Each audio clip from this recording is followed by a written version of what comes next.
भारत रत्न लता मंगेशकर का निधन। क्रिकेट से था बेहद ही खास कनेक्शन।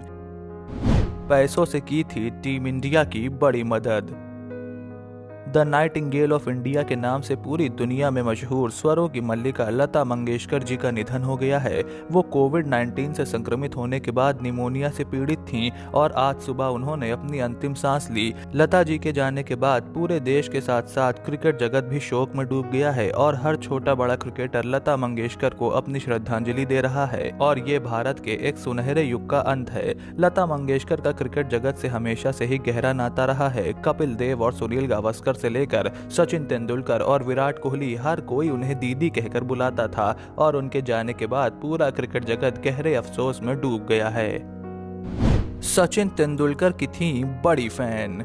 पूरे देश की तरह लता मंगेशकर सचिन तेंदुलकर की बहुत बड़ी फैन थीं। वैसे तो लता मंगेशकर को सुनील गावस्कर, राहुल द्रविड़ और कपिल देव भी बेहद पसंद थे, लेकिन उनके लाडले सचिन तेंदुलकर ही थे।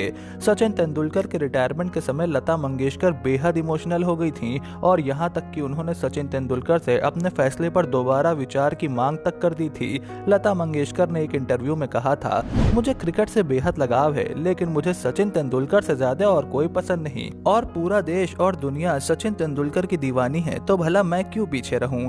आपको बता दें कि सचिन तेंदुलकर के जन्मदिन पर एक बार लता मंगेशकर ने उनको दुआ दी थी कि सचिन 100 साल जिए और सचिन ये बात सुनकर काफी इमोशनल हो गए थे और सचिन तेंदुलकर को भी लता दीदी से बेहद ही लगाव था और उनके जाने के बाद सचिन पूरी तरह से बिखर गए हैं।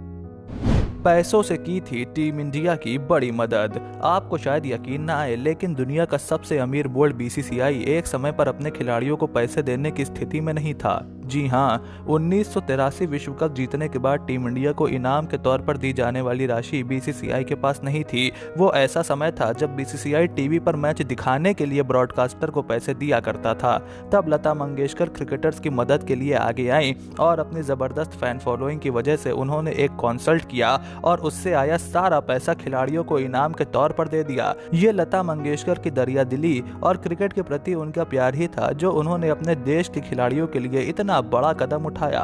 1983 के विश्व कप का फाइनल देखने के लिए लता मंगेशकर लंदन के लॉर्ड्स स्टेडियम में ही मौजूद थीं और वर्ल्ड कप जीतने के बाद वो पर्सनली टीम इंडिया को मुबारकबाद देने भी गई थीं। उन्होंने एक बार कहा कि उनको यकीन ही नहीं आ रहा था कि भारत की टीम ने, जिसके पास रिसोर्सेस की इतनी कमी थी, उसने वेस्टइंडीज जैसी दिग्गज टीम को बीच मैदान पर इतनी बुरी पटखनी दी और उसके बाद उन्होंने अपने हुनर से टीम इंडिया की मदद भी की। ऐसे में लता मंगेशकर का जाना क्रिकेटर के सर से किसी बड़े साये का उड़ जाने जैसा है और हर कोई लता मंगेशकर के जाने से उदास है। तो दोस्तों, लता मंगेशकर को आप किस तरह से याद करेंगे? हमें कमेंट बॉक्स में लिखकर उनके प्रति अपनी याद जरूर बताइएगा। क्रिकेट सूत्रा को आपने अगर अभी तक यूट्यूब पर सब्सक्राइब नहीं किया है तो जल्दी से सब्सक्राइब कर लीजिए। साथ ही में नोटिफिकेशन की घंटी को भी जरूर बजाइए। हमारे फेसबुक पेज को भी लाइक करना बिल्कुल ना भूलिएगा और क्रिकेट जगत से जुड़ी हर खबर जानने के लिए बने रहिए क्रिकेट सूत्रा के साथ।